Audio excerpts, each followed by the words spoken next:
All right. Hello, everybody. Welcome into our virtual co-opting AI space. Very excited to have you. Welcome back to a new co-opting AI event. I'm Mona Sloane. I'm a sociologist of artificial intelligence. I am the founder and host of the co-opting AI series, which have been happening since 2019. And I think we're coming up to our 40th conversation with, over the years, over 100 people, which is very exciting. Now, speaking of exciting and news, since we had our last co-opting AI conversation about language, very apt topic, in the spring of 23, a few things have changed. I have left the amazing city of New York to become an assistant professor of data science and media studies at the University of Virginia, which I'm very happy about. Here at UVA, I run Sloane Lab, which is my research group that's growing very quickly, that conducts empirical research on the implications of technology for the organization of social life. I'm very delighted that here at UVA, the Co-opting AI series has found a strong partner in the Karsh Institute of Democracy, while our beloved NYU Institute for Public Knowledge remains a cherished and trusted supporter of the series. And at this point, a heartfelt thanks to both institutes and the folks who make this series happen together with us. These are not the only exciting news I want to share with you today. I want to share that I have partnered with the University of California Press to launch a new academic book series called, you guessed it, Co-opting AI. And the series was launched this month and will help readers better understand the social dimensions of AI. And the books will, like the series, ask bigger questions addressing key issues we face at the dawn of the new century: inequality, injustice, the future of work, democracy and governance, the climate emergency, the economy, education, health, our physical spaces, and their intersection with AI and what we imagine AI to be. And as I am, for the very first time, coming to you from the grounds of the University of Virginia, I want to underline that here at UVA's Sloane Lab, we acknowledge that the land we learn and work on is the homeland and traditional territory of the Monacan Indian Nation. We pay respect to their elders and knowledge keepers, past and present, and we also acknowledge and pay respect to the enslaved Africans, enslaved laborers, and free Black laborers who built UVA, as well as their descendants.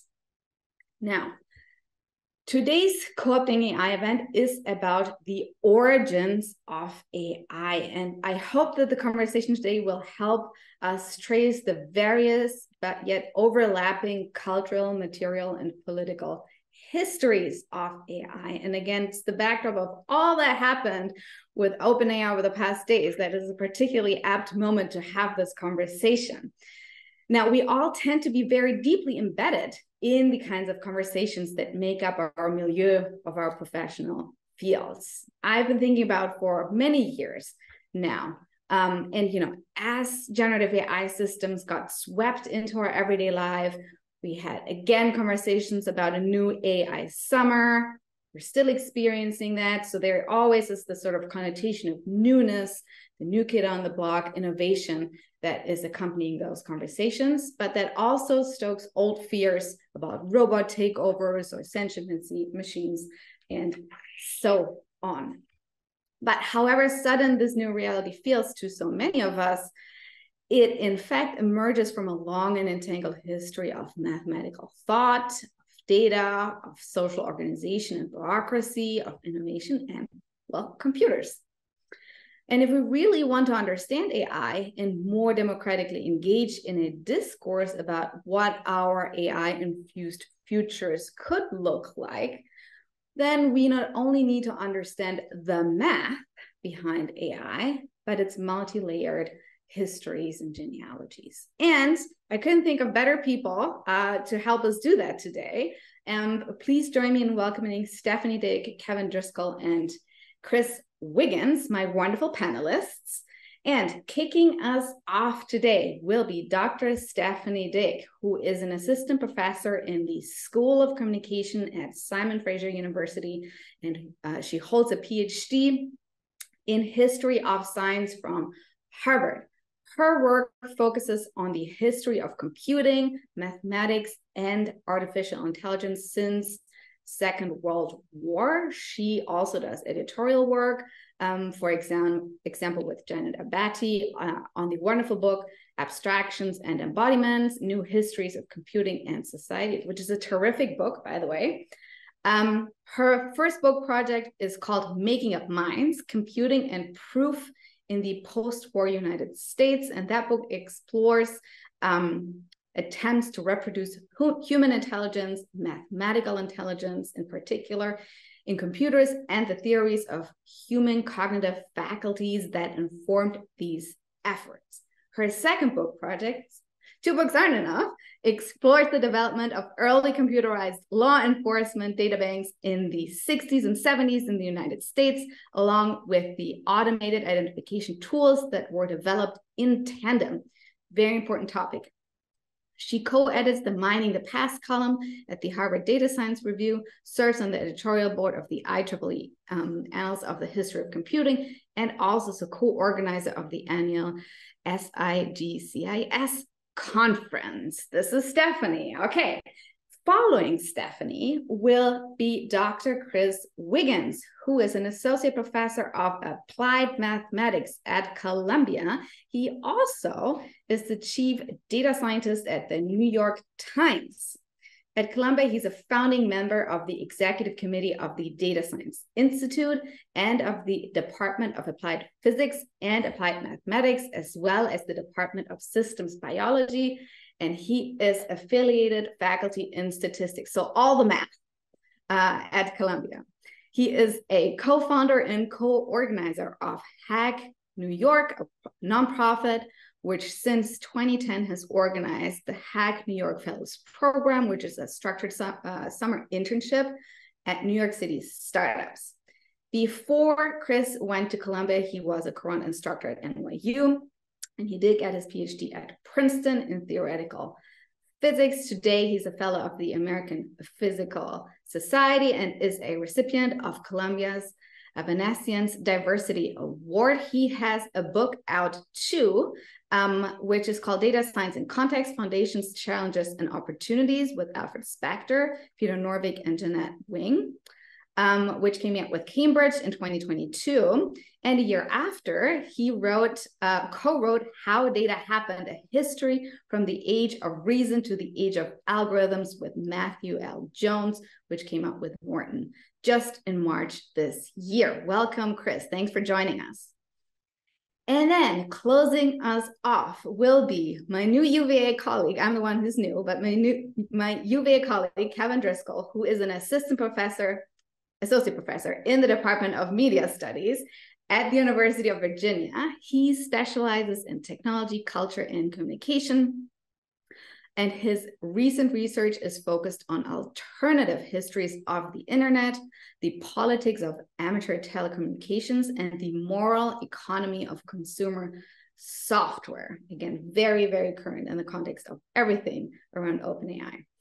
Now, in collaboration with Julian Maillard from Indiana University, he published a Minitel, Welcome to the Internet, a cultural and technological history of the French Videotex Network, which came out in 2017 with MIT.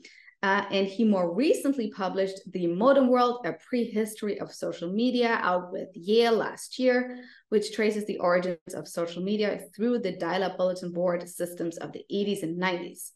Before coming to UVA, Kevin was a postdoc at Microsoft Research, and he has a PhD from the Annenberg School of Communication and Journalism at the University of Southern California, and also a Master of Science of Comparative Media Studies from MIT. You can find him at kevindriscoll.info. Enough of me. a few words about housekeeping, and then it's all history of AI.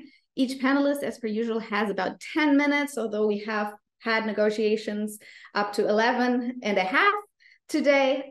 While our panelists are sharing their work, please do put your questions and comments in the Q&A box that you can see in your Zoom square. I will be collecting those and bringing those in when they're done with their provocations. So pop them in the chat as they pop into your head. We have closed captions available. And this is all from me, and I'm handing it over to Stephanie. Thank you all for being here. Thank you so much, Mona, and everyone for being here. It's really an honor to participate in this fantastic series and to be in conversation with Kevin and Chris. So this fall, as Mona alluded, I am at long last finally finishing my first book manuscript, Making Up Minds, Computing and Proof in the Postwar United States. And the book is about attempts to recreate mathematical intelligence, in particular in the computer. It's about attempts to automate mathematical theorem proving, mathematical reasoning, mathematical knowledge over the second half of the 20th century. And it's about what happened to those faculties as they were being abstracted and extracted away from people, as it were, and put into the machine. And one of the central through lines in all of my work has been the observation that basically any time someone announces that a computer has done a thing, that it's recognized a face, it's diagnosed a disease, it's composed a poem, it's proven a mathematical theorem, it's won a game of chess, that task has been redefined. Of necessity, it has been turned into the sort of thing that a computer can do. The task has had to be translated into the available computational operations. Its constitutive parts have to be represented in computer memory using the available data structures and programming languages and formalisms.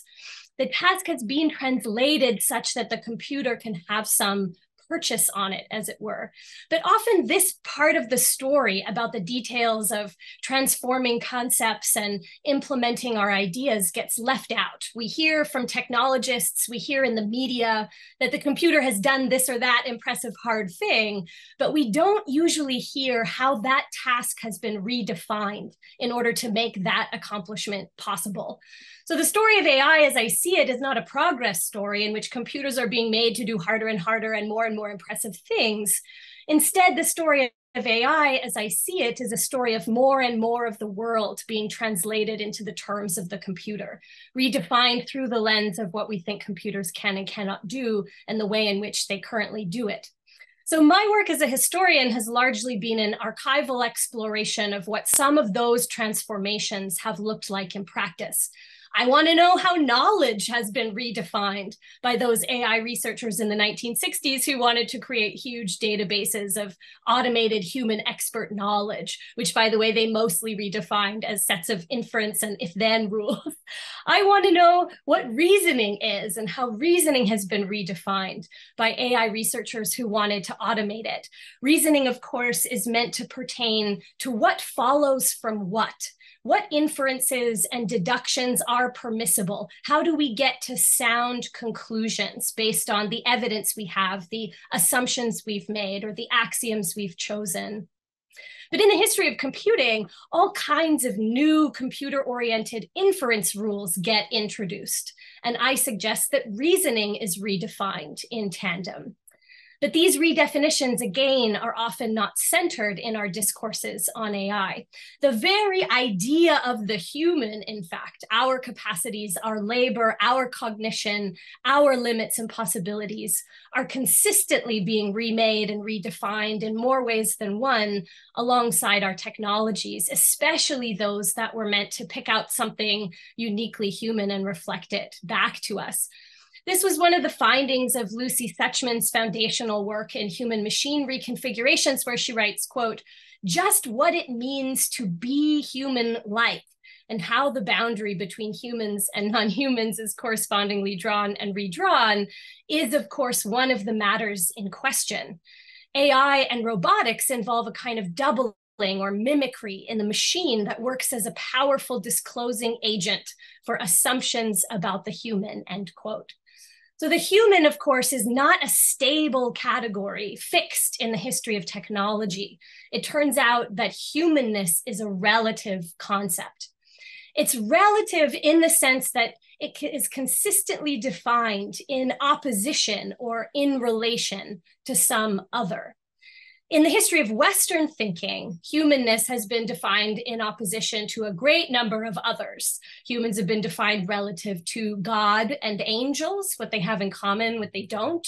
Humanness has been redefined and defined relative to different classes of animals and also machines, from water clocks to mechanical calculators. But I think it is also important to acknowledge in any conversation about the origins of AI that humanness is also a category that has done great violence. Western Europeans and Americans in service of colonial and imperial ends have also defined humanness in opposition to other people, those they wished to colonize or control or enslave or exclude or exterminate.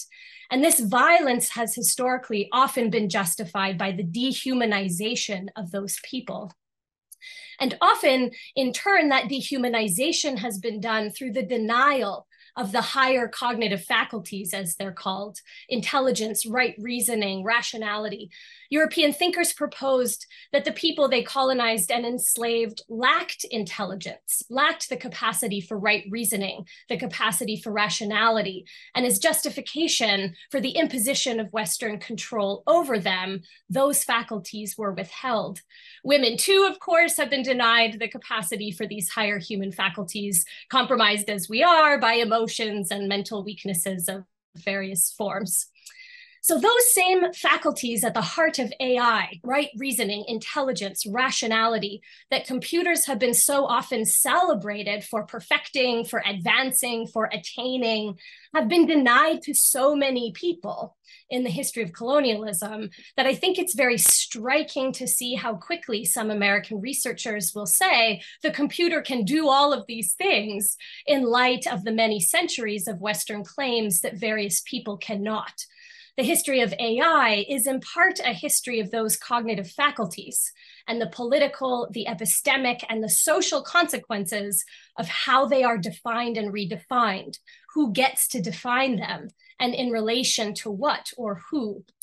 So I wanted to share two very different conceptions of reasoning that emerged in the 1950s at the outset of so-called artificial intelligence as a way of complicating some of the usual origin myths and to give us some material to talk about today.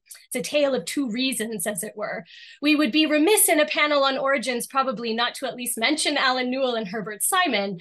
So I'll start with their definition of reasoning as developed in the context of systems engineering and automation at the Rand Corporation. And I've also put up two articles that I've written about these two definitions of reasoning in case people would like to read more and read more about the technical definitions under the hood. So Newell and Simon, after their experimentations with early digital computers, came to the belief that the human mind and the digital computer were the same kind of thing. They wrote, quote, "We wish to emphasize that we are not using computers as a crude analogy to human behavior. Our position is that the appropriate way to describe a piece of problem-solving behavior or intelligence or reasoning is in terms of a program, and they mean computer program by that. In terms of certain elementary information processes it is capable of performing. This assertion has nothing to do directly with computers. Computers come into the picture only because they can, by appropriate programming, be induced to execute the same sequences of information processes that humans execute when they are solving problems. Hence, programs describe both human and machine problem solving at the level of information processes." Newell and Simon came to believe that reasoning, and with it intelligence, judgment, problem solving, inhered in rule following. Every task could be broken down into a series of elementary information processing operations that could be executed by a person, a computer, an institution, a hybrid amalgamation of humans and machines. It didn't matter to them. Their vision of reasoning was rule-bound, best represented in the algorithmic form of a computer program. It was abstract, not dependent on the material substrata of the system carrying out those processes. And it was universal. The same rules applied to working minds, working computers, institutions. To be intelligent for them meant having the capacity to carry out those information processing rules in the prescribed order. Newell and Simon presented this vision at the infamous 1956 Dartmouth conference, thought to be the birthplace of AI, and it had an outsized impact on early research. But they also had a lot of critics, and my favorite was the Chinese-American logician Hao Wang. Wang was a philosopher, and over the course of his career, he became deeply critical of both analytic philosophy and logic and their progeny, AI, in part because he felt the abstractions in which they trafficked were just fictions, being treated as real, but that bore so little resemblance to the realities they had been extracted from to be useful. Wang proposed that Newell and Simon and those who approached the problem of AI as they did made a fundamental mistake. They had believed a fiction about the human mind that led them mistakenly to see the computer as the same kind of thing. He said logicians had worked with the fiction of man as a persistent and unimaginative beast who can only follow rules blindly, and then the fiction found its incarnation in the machine. Wang's own theory of reasoning drew from his training in Chinese materialism, his then secret engagement with Marxist theories, and his investment in Mao's worldview. And he said instead, a particular act of recognition or reasoning depends on one's genes, the history of one's mind and body, some essential relation to desire, even race, class, sex, and many other factors. Reasoning, Wang said, could not be reduced to a universal formalism because each person's reasoning faculty depends uniquely on their lived experience. He rejected all three tenets of Newell and Simon's vision. This was not an abstract or a universal or a rule-bound reasoning. And the fact that Wang himself has largely been erased from the history of AI, while Newell and Simon are its proverbial pioneering fathers, is itself a political history worth telling. And it highlights the fact that some people's definition of the human are enshrined in these technologies, and other people's have been erased, which I think is an important reflection for any discussion about origins. Thanks.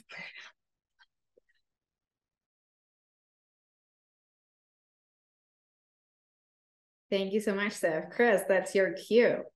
Okay, wonderful. So an advantage of going last, not last, but after somebody else is I still have time to add one slide. So I just added one slide in response to what was being said. Okay, I will try to get this done in approximately, let's say 8 minutes. As mentioned earlier, thank you very much for having me. It's wonderful to be here. As mentioned earlier, one of the projects I've been working on over the last couple of years is this book, which I had the pleasure of co-authoring with Matt Jones, who many of you know, who has now moved on to Princeton. And this book really grew out of a class. So I thought I would briefly just sort of prime some of the questions maybe we'll have in Q&A and discussion at the end with some of the highlights from the book. The book grew out of a class, and the idea of the class was to confront head-on the dumpster fire that is the internet today, quoting Lisa Nakamura, who teaches a class called The Internet is a Trash Fire, but also to give students some sort of hope, hopefully some rational exuberance about the future by having them think about how concerns about the present day sit inside a historical arc of similar challenges and also some repeated patterns from the future. Also trying to emphasize the social impact of the real world. I have not changed my slide from the original meeting when we were all about to get together back in May. And this was still merely hosted by NYU. So the other thing I wanted to do here, of course, was to thank Stephanie for a lot of her work. In particular, Stephanie wrote this piece in 2019 on artificial intelligence, where she highlighted that the term artificial intelligence and even what you conceive of as intelligence is itself a moving target. And I think that article and that framing had a big impact on me and a bit our ideas about the way we think about these subjects. Students and, I don't know, technologists and basically anyone who's ever heard of artificial intelligence, people are often confused for what even is artificial intelligence and how is it that the term is used to mean so many different things in different communities and in different decades. And I think Stephanie's article about artificial intelligence as a moving target and intelligence as a moving target as well really captures that.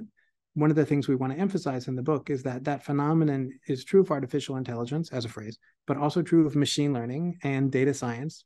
And we argue in the book, even the word statistics, which has been in the English language for a couple of centuries, but is still itself something that means different things in different decades, in different communities at different times. So briefly taking a look at how we constructed the class and then the book was to take this historical arc over a couple of centuries, starting with the creation of statistics, really growing out of trying to understand the state, and almost immediately thereafter trying to understand people and societies, and then taking students through the massive changes in making sense of the world through data with World War II, which really was about code breaking, wartime applications of code breaking, and the creation of digital computers in order to advance that end, and the creation of artificial intelligence itself, which, as Stephanie emphasized, a lot of it had nothing to do with data. In fact, data was considered to be the low road. The high road was really thinking about how we think that we think, particularly we being a group of 7 or 8 mathematicians who gathered in Dartmouth for one summer, and the way that they thought that we think was really what they foregrounded that conception as the current definition, or rather the contemporary at their time definition of intelligence. So we emphasize in the book that McCarthy, when he coined the term artificial intelligence, said that artificial intelligence was the conjecture that any feature of intelligence, here meaning human intelligence, can in principle be so precisely described that a machine can be made to simulate it. And again, McCarthy was a mathematician thinking about machine in the 1955 vision of what machines meant.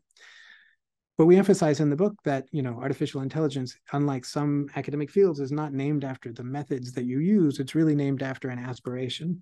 And the aspiration is to get machines to be intelligent. It is not named after the technique you will use to get there. The technique you use to get there could be schema, or trying to get a machine to reproduce expert knowledge, or it could be statistics, or it could be something else as of yet uninvented. And I hope we captured some of what Stephanie Dick was getting at in her 2019 article with that. In fact, you can see that when they wrote the proposal. When they wrote the proposal, they were pretty Catholic, lowercase c, about what type of method was going to be the right method. Maybe it was going to be about neuron nets, or maybe it was going to be about self-improvement or abstractions, or maybe it'll be about Monte Carlo methods, all of these things under different names, or computational complexity. I want to also, Herb Simon was invoked, so so this was the slide I added. Herb Simon also had his own contributions, not only at the original meeting, but even as the phrase machine learning was starting to gain valence, to gain power. So the young Tom Mitchell at the time invited the great Herb Simon to come speak at one of the organizing meetings for what would become the field of machine learning as an academic discipline. And Herb Simon, being a bit of a contrarian, said, "Why should machines learn?" And if you look at this article, which was published in '83, he basically spends the whole article trashing the idea of machine learnings with neural nets sort of swept in, and emphasizes that in his view, the road to artificial intelligence is about just program it, which he says repeatedly in this article, that it's really about programming and understanding schema and not at all about data. So he really trashes the whole machine learning paradigm as the correct road to machine learning. Now, machine learning itself as a field is itself a moving target.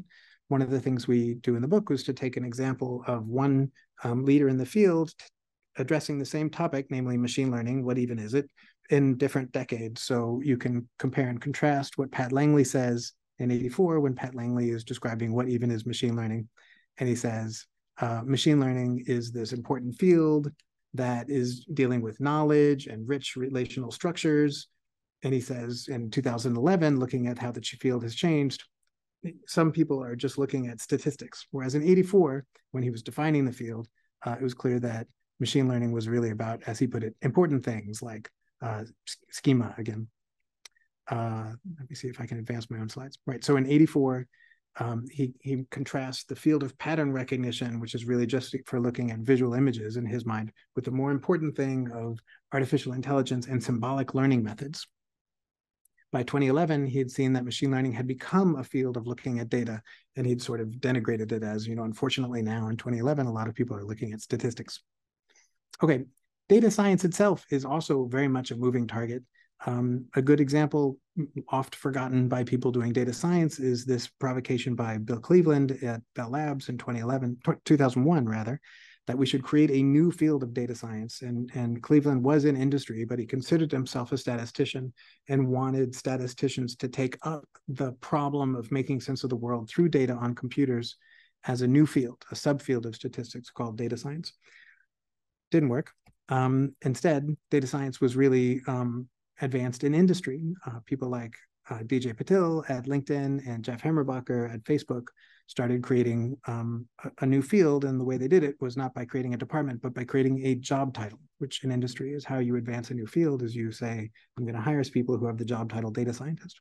Why did they make up a new job title data scientist? Well, Jeff Hammerbacher reflected on this after he left Facebook in 2009 and said, we felt like there was a new field being created here with people doing this wide diversity of tasks, including data preprocessing, but also hypothesis testing, but also building data-empowered products, but also communicating the results of our analyses to other members of the organization in a clear and concise fashion.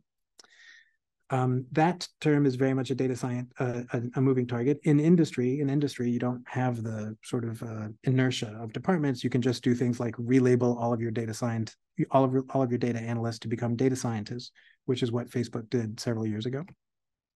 Similarly, statistics departments have sort of given up at many departments, which I think is what the gesture here is supposed to connote. Carnegie Mellon and other departments have simply relabeled themselves departments of statistics and data science.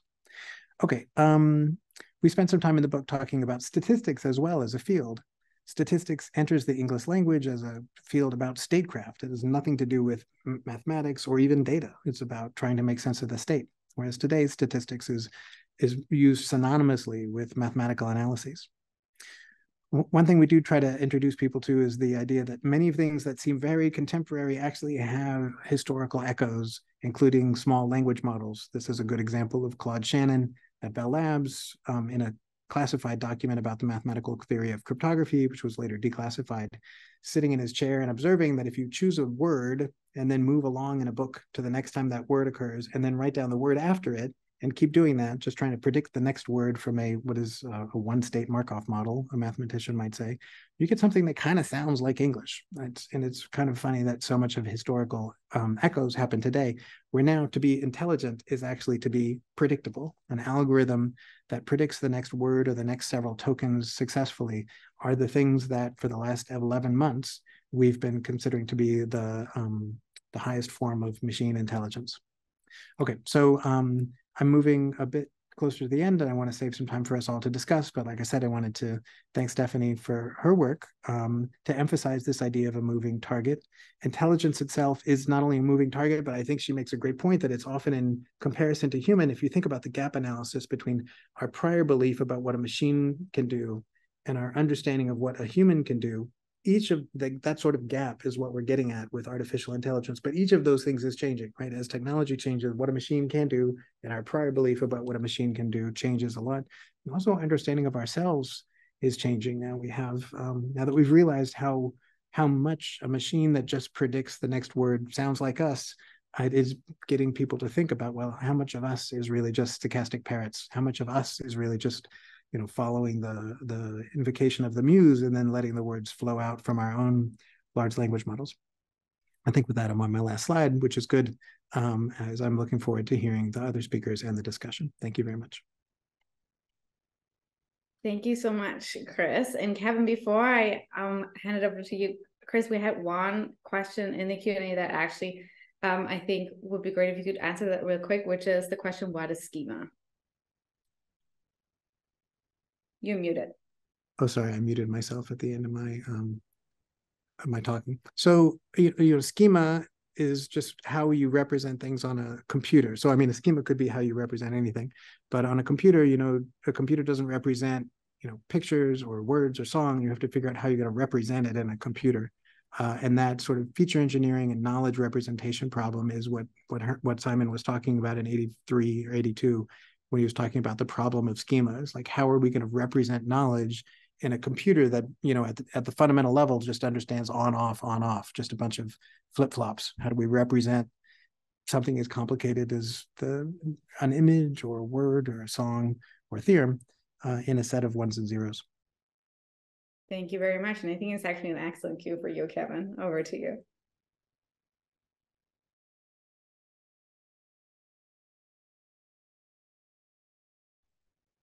Great. As everyone said, this is such a cool opportunity. I'm really happy to be here and to offer maybe another voice to this mix of talking about what we mean when we say AI. And so I wanted to share with you a bit of work that I'd done recently, and also some surprising kind of discoveries, I guess you could say, through the archival process. So my most recent research was tackling a question that it seems maybe orthogonal to some of what we're talking about how the internet became the sort of dominant medium for our everyday social interactions. In other words, how did a infrastructure designed for researchers to talk to each other became the place that people go to find a date or argue about politics or look up the weather or something like that? And if I went around with the existing literature, I often got one of two stories, and one focused on researchers in more academic contexts, and one focused on the stories that industry tells about itself. So think about like the garage myth of the entrepreneur. And so through the work, I arrived at a third possible story, which was about the contributions of hobbyists and experimenters and tinkerers who had an amateur interest in computer technology. And what this showed to me was that we really rely on a long tradition of amateur telecommunications, particularly here in North America. So I wanted to zoom in on a tiny anecdote from this research as a way to move over to talk about artificial intelligence, which is that in North America in the late 70s, there was a particularly generative conjuncture for doing amateur technology, especially when you were concerned with communication. On one hand, there was the emergence of liberalization on the side of a lot of telecoms, giving us kind of a standard platform for experimentation in the case of the Bell system. And at the other extreme, popular culture got really interested in communication technologies as well, which I think of reaching its apex in the form of the logo for Smokey and the Bandit, which even features a CB radio microphone. And the CB is seen as like an outlaw technology. And that's the backdrop in which microcomputers enter the home. What would eventually become personal computing develops with this backdrop of changes in policy and standardization on one hand, and changes in popular culture on the other. And so the networks I was interested in are bulletin board system networks, which are a literal computerization of a print medium, which is the bulletin boards that you still find in grocery stores and libraries and other places.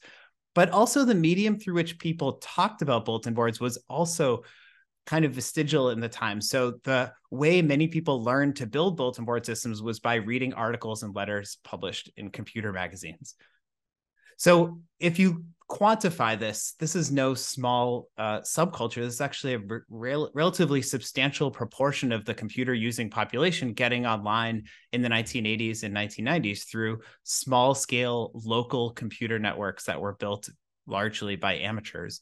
And they built them for lots of reasons. Some was just from technical fascination, but others was to serve communities who had been systematically excluded from the dominant forms of media. So a lot of queer communities were highly visible in these spaces, in part because these provided a legitimate alternative to mainstream media forms. And yet, despite the kind of size and geographic distribution of these networks, they fall out of the stories we tell. And there's a couple of reasons, but two I want to focus on that I think offer some vision of what might be happening around AI is about terminology. And so as money rushes into the online space, a lot of bulletin board system operators just recast their systems in the new terms of the 1990s and become internet service providers. And the second is that the BBS is largely stigmatized. And so for people who are selling a vision, who are developing hype of the 1990s, the bulletin board system can be scapegoated as the place where piracy and pornography and other socially undesirable behavior is happening. And yet once you see it, you can trace all these continuities into the present. So what Olia Lealina would later call the vernacular web of the late 1990s is really coextensive with some of the creative culture that had developed around bulletin board systems. So the contributions of amateurs were really critical to transforming the internet into the space for everyday sociality, which is a necessary precondition for the conditions of AI that we live under today. So here's a quirk of that research, which is looking through all of these computer magazines, I was struck by how prevalent AI was as a theme. And so with one of my research assistants, we went back to Byte magazine of the late 1970s to see what people were saying about AI in the pages of the magazine. And sure enough, in the first 2 years, there were over 40 articles, editorials, letters, features, specifically on AI, automation, and robotics, a kind of family of topics that really hung together. And a few big themes emerged. One was that many readers saw microcomputing, or what we would later think of as personal computers, as AI coming into the home. Like personal computing and AI were really seen as tightly linked by many readers. And likewise, they saw AI as something participatory. It wasn't something that they would adopt as consumers or bring home, but it was something they would help to build, that it would be something we could learn to program through getting workbooks like this one. And then lastly, they talked a lot in critical terms about what this could mean for society, almost always using hypotheticals and examples from science fiction. So just to pull a few quotes to give you a sense of what this discourse felt like, one reader talked about AI offering something for every programmer in 1977, a golden opportunity for amateur computer enthusiasts to contribute to the field. They talked about it in really economic terms, like what was the cost of this going to be? And they compared it to a middle-sized car, a machine to do most of your housework. They valorized the figure of the AI expert and enthusiast who would be a virtual classical Renaissance man, widely read in all these different fields, but especially in science fiction. Science fiction was a part of the curriculum for the amateur AI enthusiast, partly because of its forecasting potential to imagine future scenarios, but also because science fiction was a pre-existing culture with networks of communication and meetings and other spaces where people could get together and talk.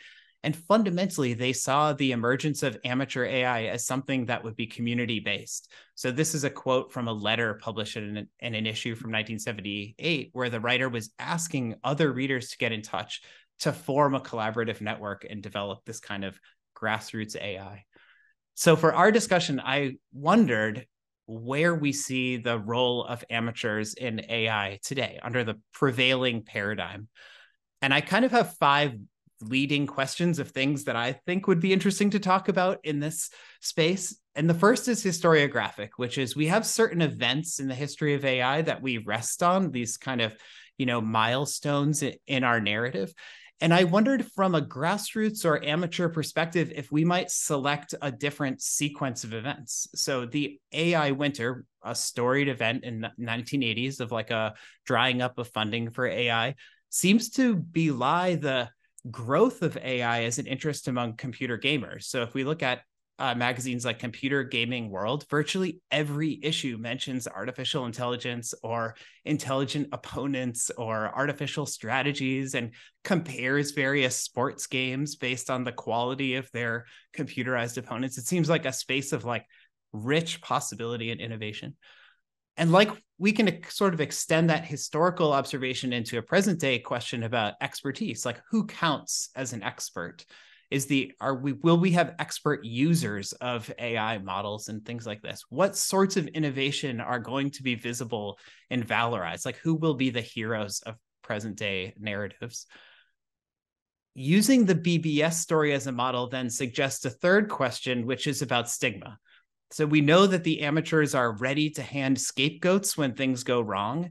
And so how will amateur enthusiasts of AI be marked in terms of maybe their use of these systems to create grassroots pornography, for exploitation, for, again, piracy, some of the same concerns from the 90s and earlier?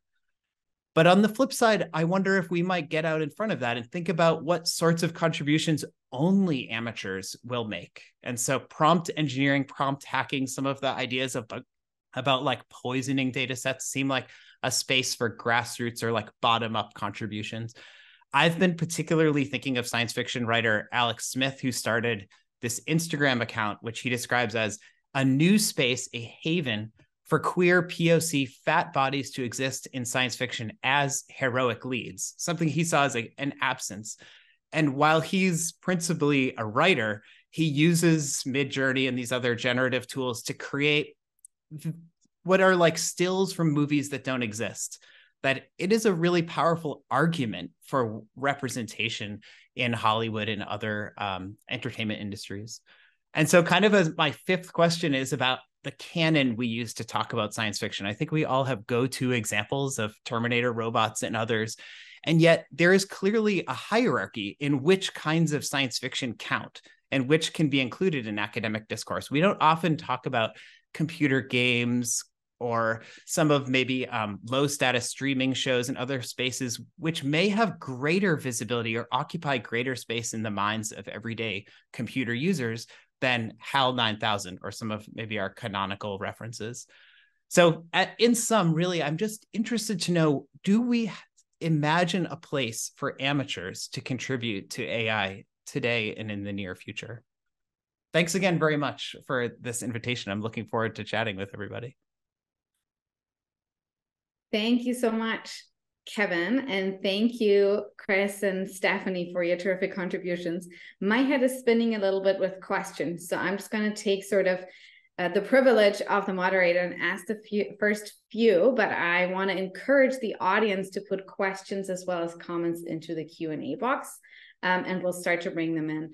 And so my first question usually is for everybody. And this is one that I am asking with my sociology hat on, and as somebody who's interested in social relations and sort of power and the negotiations around power. And so, Stephanie, you talked a little bit about the sort of imaginations and possibilities that are motivated by intelligence, but also the harms that can sort of flow from there. And Chris, you talked about how, you know, expertise is sort of in moments of time fixed in these statistics, data science, like mathematical forms of expertise that get sort of become important in institutions like universities. And Kevin, you talked about, you know, power and amateurs and knowledge and sort of the bottom up. And so I'm just curious to hear from all of you, what is sort of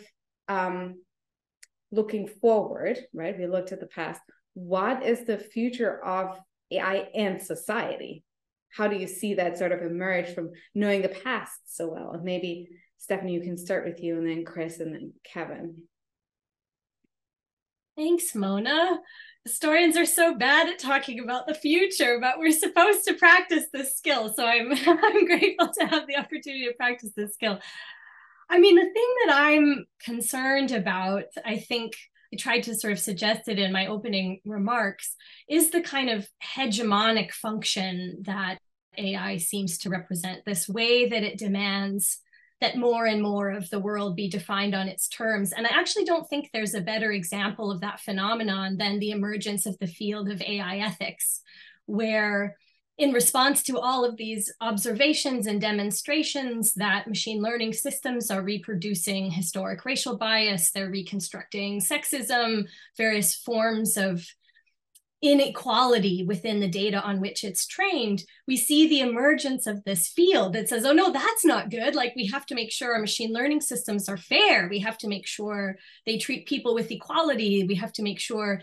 But what essentially happened is machine learning theorists took those terms and said, whatever fairness is, it'll be something that's defined mathematically, and it'll be something that is a constraint on the predictions that machine learning systems make. So whatever fairness is, we have to be able to translate it into a mathematical definition that can be applied to these systems of data-driven prediction to prevent them from making predictions that we think are unfair. And there's kind of a joke now that there's at least 21 different definitions of fairness at work in that field as machine learning theorists sort of debate what the right mathematical definition for our social values are. But the kinds of critique and resistance that I've been really inspired by in the discourse that's emerged since then, especially on the part of the many Black women who have been identifying that bias, you know, advocating for these types of critiques, is that most of us don't feel represented at all by the way that these supposedly social values are being encoded in the language of machine learning. And I used to think the politics of refusal was almost impossible to hold. I get accused of being a Luddite all the time, and that used to be an insult. It almost feels like a compliment these days.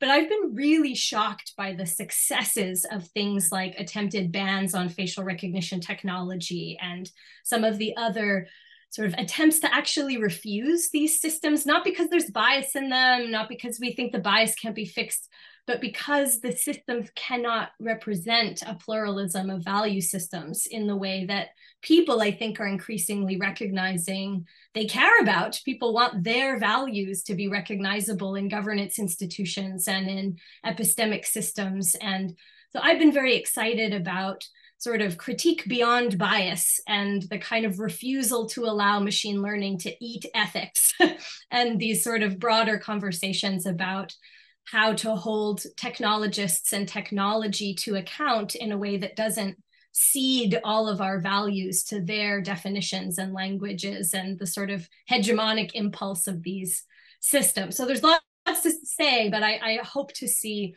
more of that kind of conversation that's not just about correcting for bias in various ways, but acknowledging how machine learning can't accommodate pluralism in a meaningful way, which works against democratic desires and the desires for different communities to feel represented. It was so helpful to have Chris articulate that the history of statistics is the history of statecraft. So if data-driven prediction is not able to represent people's values, neither are their governments, right? And so that's a profound lever, I think, for our conversations going forward. Thank you, Steph. Chris? Yes. Prediction is difficult, particularly when you're asking somebody to predict the future. And I'm not a real historian. I'm a fan of history, but my co-author is a real historian. So we closed the book by being very careful about not trying to predict the future, but instead trying to shine a light on the current contests among powers that we thought the resolution of those contests would most determine the future. Those powers include corporate power, state power, and private ordering, or as I like to call it, people power. So I'm a child of the 70s. That is, individuals can have well-placed individuals in particular can have a market effect on corporate power in particular, as employees of companies, as whistleblowers, via walkouts, all sorts of ways in which individuals are part of that unstable three-player game that's collectively going to determine the future. I think Kevin makes great points about the roles of amateurs and hobbyists. Actually, many venture capitalists agree. You often hear venture capitalists say, whatever the hobbyists are doing this weekend, that's where you should consider putting your investments, because that is going to be the future. And I think Kevin is wise to invoke Midjourney. I'm particularly a fan of the Pope in a Balenciaga jacket as an example from the spring of a piece of art that took over the internet for about half an hour, and many people didn't know that it was an AI fake. It was done on Midjourney by somebody who was absolutely not a technologist, who was himself trying to fill a lack. In this case, the lack was his recently deceased brother, and he was using Midjourney to generate pictures of him at an advanced age. But I'll close with optimism, because Mona's question was about the future. Not to sound too trite, but I believe the children are our future. So one way to think about the future is to think about what undergraduates are interested in. And I do think that undergraduates from across the spectrum are very interested in AI. This is not just a concern of students who are functionally engaging with data, but also students who are rhetorically and critically engaging with data, rhetorically in the sense that they want to know how these tools are useful for advancing an argument about the way the world is, whether it's amateurs using Midjourney or people generating, whole text with large language models, as well as critically. So in terms of critical understanding of data studies, that's now blossoming into a field, right? A field of not only scholarship, but students are interested, and it's really, I do think it is successfully impacting our broader narrative about AI. I do think the story of AI ethics is a battle. In fact, in our book, that's chapter 11 is called The Battle for Data Ethics, because the players are not just, students or, citizens who want to see some consumer protection, but it's also the companies themselves that are interested in recruiting and retaining talent, but also often getting ahead of regulation. So, ethics theater, or ethics washing, as it's sometimes called, is itself a weapon of corporations for getting ahead of regulation. There's also, I think, very complex interactions with actual technologists. I think Stephanie's right to call out Arvind Narayanan's talk from the FATSTAR, I think it was still called the FATSTAR conference in 2018, 21 definitions of fairness and their politics, which is the end part of that tutorial on fairness, because it's not just that people don't know how to define fairness, and so they make up 21 things, but each one of those things has a slightly different implication about what we consider justified and who maintains power. For example, in the case of machine bias, which is one example where critics and defenders appeal to different definitions of fairness to make different arguments. So I'll close with optimism by saying that students seem very interested in AI ethics and where AI sits within this dynamic of powers.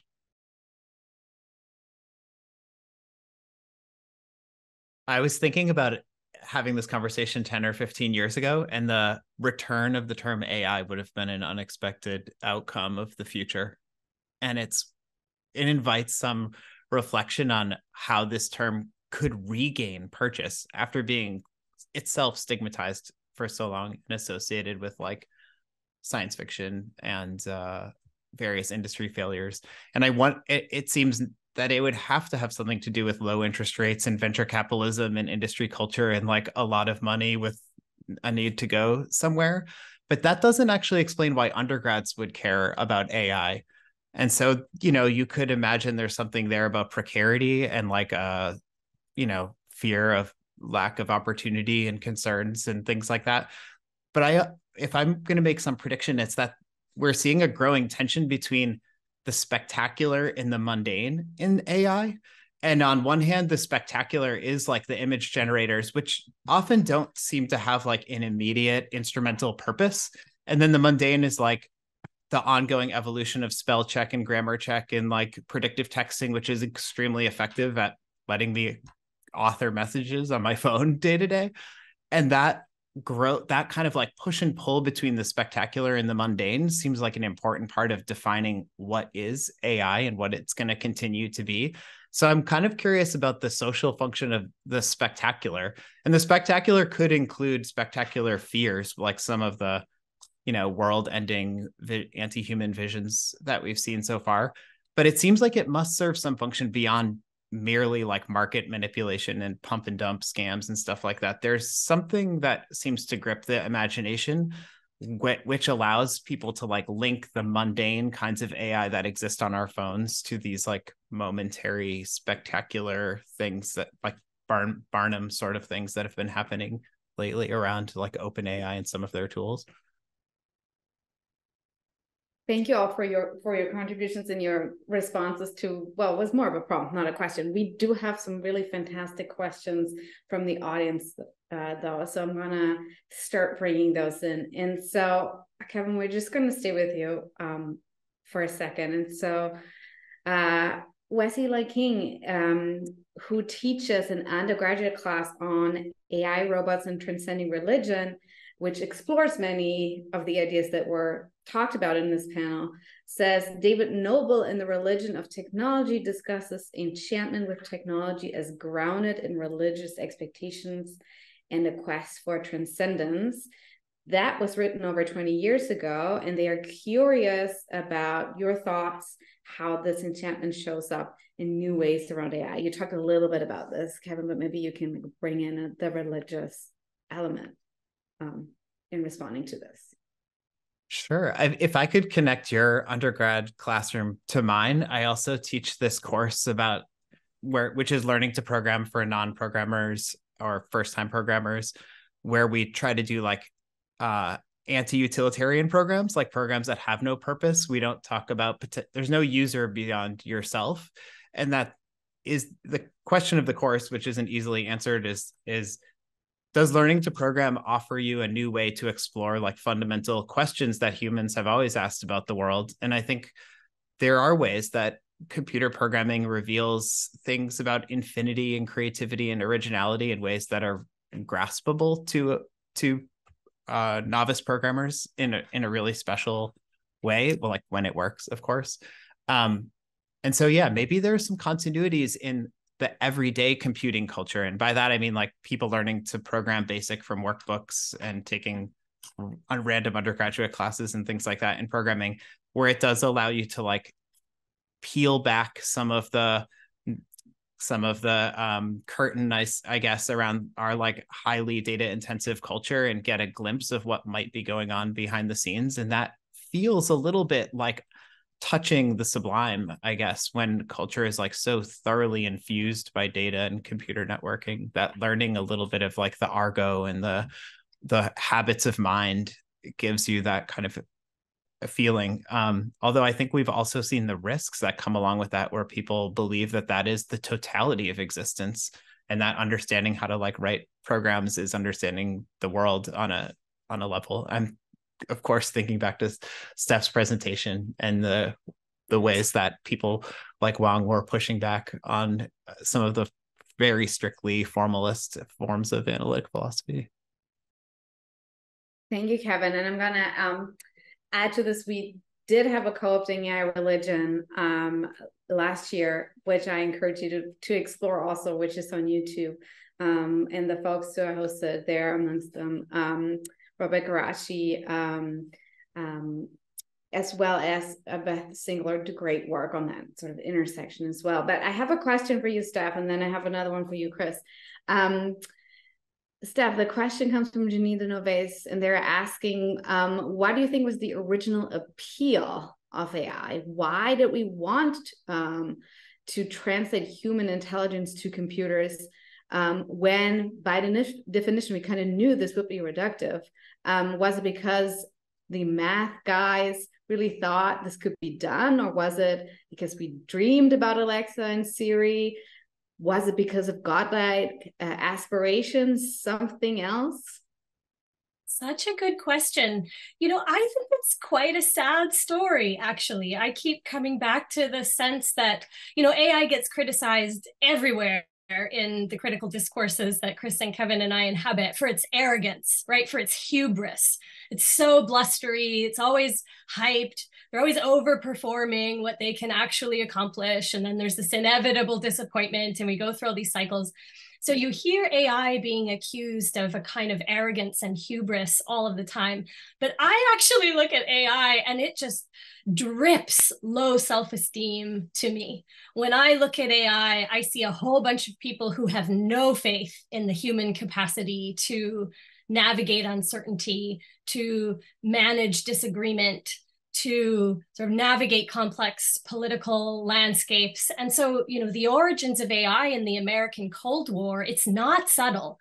It's a fear of human beings being too limited, too erring, too restricted in our capacity to navigate information, that we see a really broad collective enthusiasm about automated decision-making, automated control. I learned so much from my colleague, Dan Volmar, who's a historian of the American defense establishment, and in particular, the Air Force's use of technology. And it's not a kind of grandiose dream that's at work there. It's a legitimate concern that the Cold War geopolitical landscape, and especially the imperial ambitions of the United States to control military and political and ideological outcomes the whole world over, that's a really massive information processing problem, among other things. And so I think there was just a deep distrust of human beings as capable of creating and holding on to control in the face of a world that felt like it was spiraling. There's such terrific literature about the sort of existential crises of the mid-century moment after the Second World War, where I think people were rightly asking really deep and horrible questions about how we could do these things and how to maintain control over a world that was shown to be more violent and more out of control than anyone had imagined. And so I see a kind of sad, mistaken belief that if only we could just come up with a machine that can do all of these really hard things for us, then we'll be in control. Then we don't have to worry. Then we'll be able to sort of manage the whole world. So it's both a really dark imperial project that I think justified so much of the early faith in AI, and also just this really sad existential reaction to a fear of being out of control, which the mid-century moment in which AI emerged, it's dripping with it.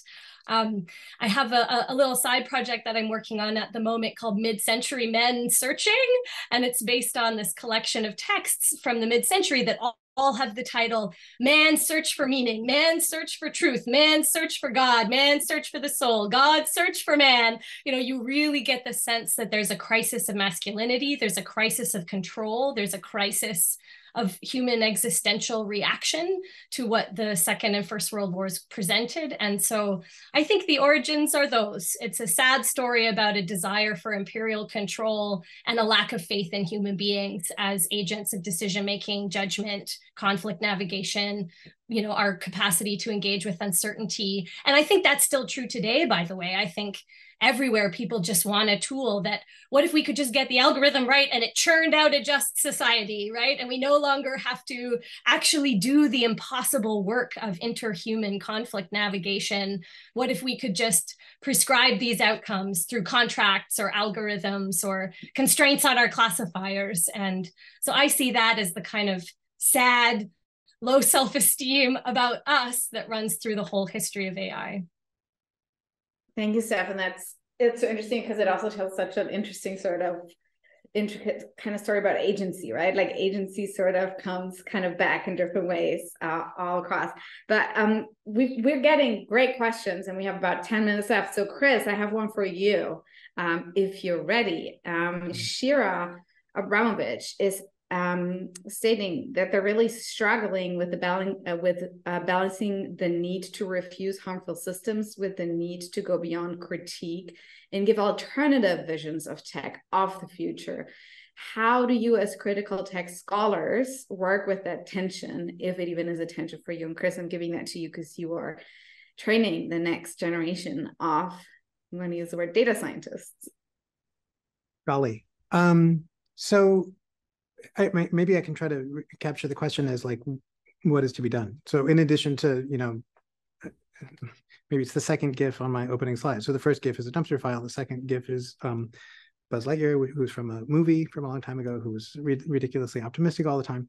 Anyways, what is to be done? So as an educator, I think what is to be done is to arm people with a vocabulary around power and ethics, and to try to give students a sense for what we talk about when we talk about ethics. Why do we talk about ethics? What's the backdrop of applied ethics as opposed to, you know, high philosophy of ethics, so that they have a sufficient vocabulary that they can raise questions as they go on to be product managers or software engineers or what have you, or senators who are shaping power and shaping in particular data products and companies that deploy, or more generally are empowered by abundant capital to deploy artificial intelligence. So giving young people a vocabulary around ethics and power, I think is one thing that's useful.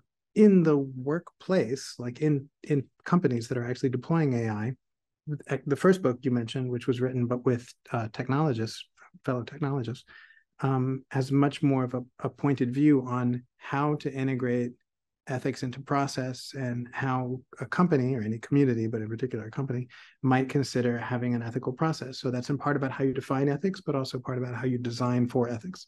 It's well understood that you can't simply invoke ethical principles and then say, okay, we're done. But you really need to think about, like, how does a process work? You certainly know the work, who owns ethics. So you need to think about, like, within an organization, who's responsible for ethics and how does that relate to actual corporate process, which means deploying products. Is there room for ethical audits before, during, and after you've deployed a data-empowered algorithm? What are the pause points in terms of people's promotion when you hire people, when you promote them? What's the role of ethics and constraints on power there?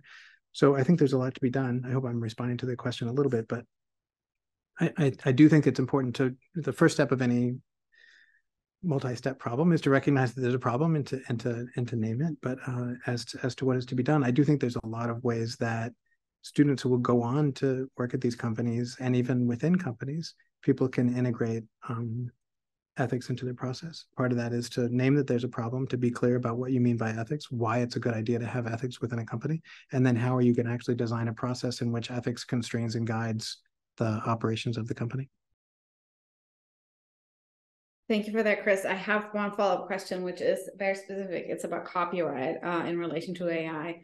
Do you have any thoughts on the future or past of copyright in relation to AI? And sort of the question is around, is AI being used or designed around shifting money upwards to corporate hands?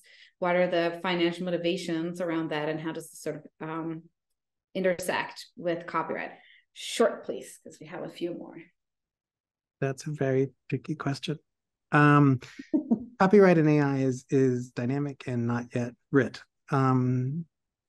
Even copyright and fair use, which is the most, it's sort of the legal nugget that's at the heart of these disputes, is itself adjudicated regularly. This past summer, there was a decision by the Supreme Court about the Warhol Foundation using an image of the musician Prince, and they ruled in favor of the original photographer that Andy Warhol had not sufficiently transformed the image by making it orange and plasting it over and over again. And so the original photographer maintained copyright. And so there's a bunch of disputes going on right now about whether AI is sufficiently transformative, sufficiently fair. I should say fair use is actually a legal concept with 4 tenets, only one of which is how transformative is the use of the art. And so the Copyright Office of the United States actually requested comments a few months ago, and I think I downloaded as many as you could, like 10,000 comments were submitted, which included PDFs from Google, Meta, Andreessen Horowitz, and a few, Microsoft, and a few other comments that I encourage you to read if you want to see how the battle for copyright is being fought right now. But in short, that future is not yet writ, and it's being decided by courts right now. Actually, you probably know somebody just resigned from Stable Diffusion last week, saying that they were resigning in part because they felt like Stable Diffusion wasn't respecting the copyright of visual artists. So that is absolutely in play. I don't have a good answer, except that you're right to ask that question, because it is absolutely being contested right now, day by day. Yeah, that's a very good point. And a very good, good condition for a very lively classroom, actually. Okay, last question for everybody as we are beginning to sort of close off. And we have a question from Laura Stark, who is a historian in sociologist of science and works on the history of so-called ethics in the human sciences. She's saying that this is a fascinating conversation and has a wonderful sort of closing off question, which is for everybody. Who is inspiring you? What are your favorite articles, books, podcasts, creative projects that you've engaged recently on these topics that we discussed? And then I'm going to add another layer from another audience member who's asking what types of science fiction should be integrated into the canon. So articles, books, podcasts, creative projects, and science fiction for folks to engage with. Steph, you first, and then Kevin, and then Chris, and then I'm going to close us out. Hi, Laura. What a nice way to round out this conversation. And maybe because Laura's here and has asked this terrific question, I will use my time to answer that. I have been really educated by colleagues in the history of medicine, and in particular in the history of bioethics, in thinking through what is wanting in the field of AI ethics. And the work of Joanna Radin and Laura Stark and Isabel Gable in particular has been really influential for me, especially for unpacking the doctrine of informed consent. The sort of underlying logic of biomedicine I've learned from those 3 women and others has sort of been biomedicine is inherently good and it should proceed as fast and as far as possible. And the way to make sure nothing goes wrong is to try to mitigate unnecessary harm through something like a doctrine of informed consent that puts a burden on the patient in a certain set of ways to opt in to potentially harmful trials or experiments or forms of treatment. And AI is following that playbook entirely. The underlying assumption is the same, that AI is inherently good. It should proceed as far and as fast as possible. And what we need to do is think about how to mitigate unnecessary harm through things like AI ethics in response to bias, or informed consent when one's data is being included into a system. And the work that these historians of medicine have done to show how lacking the doctrine of how necessary, but also how insufficient informed consent has been in preventing the structural harms of a biomedicine that works better for some people than others and always has historically by design, I have found really instructive for thinking about the limitations of AI ethics. It's so nice that, Laura, that you're here, and I find your work and so many others so essential for critiquing AI ethics as a response to this type of technological development.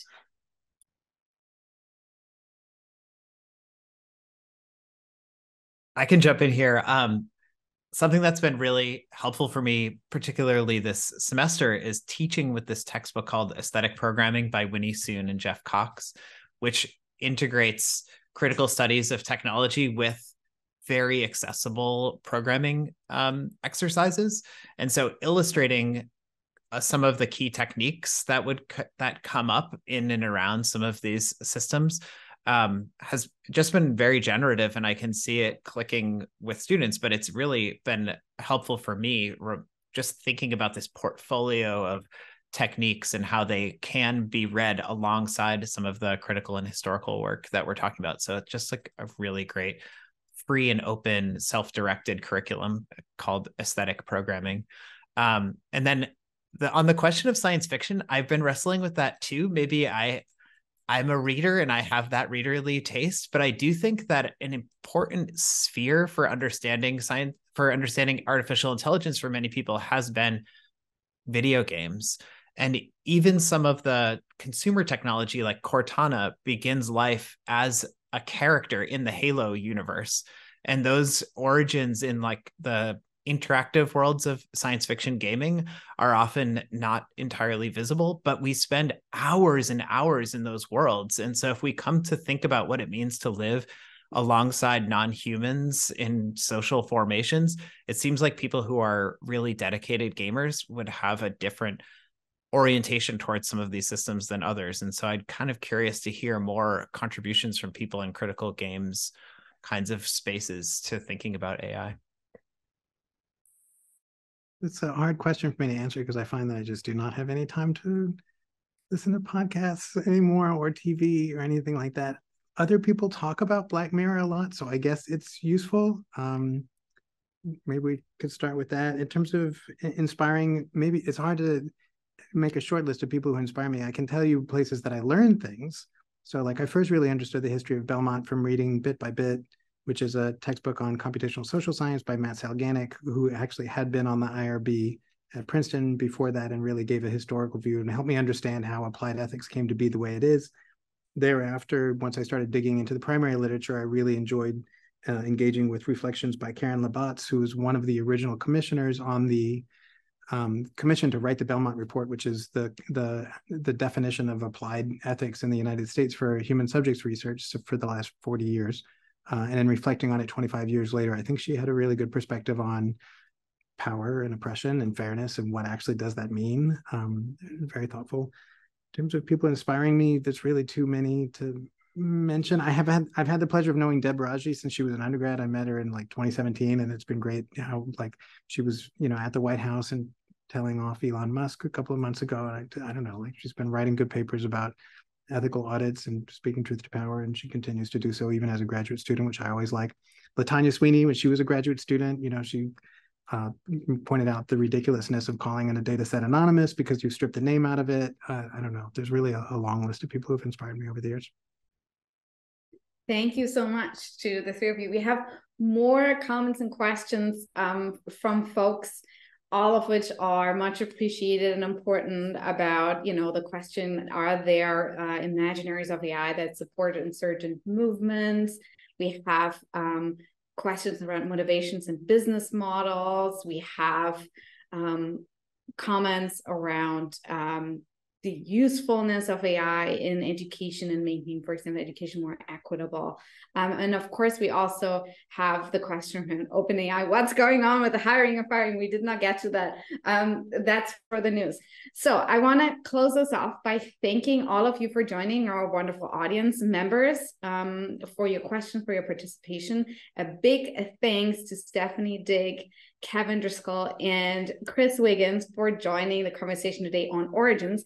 All of them are out with amazing books. We have Stephanie's Abstractions and Embodiments, which is an edited collection, which is wonderful. Stephanie also has a forthcoming co-edited special issue with Cambridge University Press, which is about the history of AI, which is terrific, coming out at the end of this year. You have Kevin's book, The Modem World, which is out with Yale.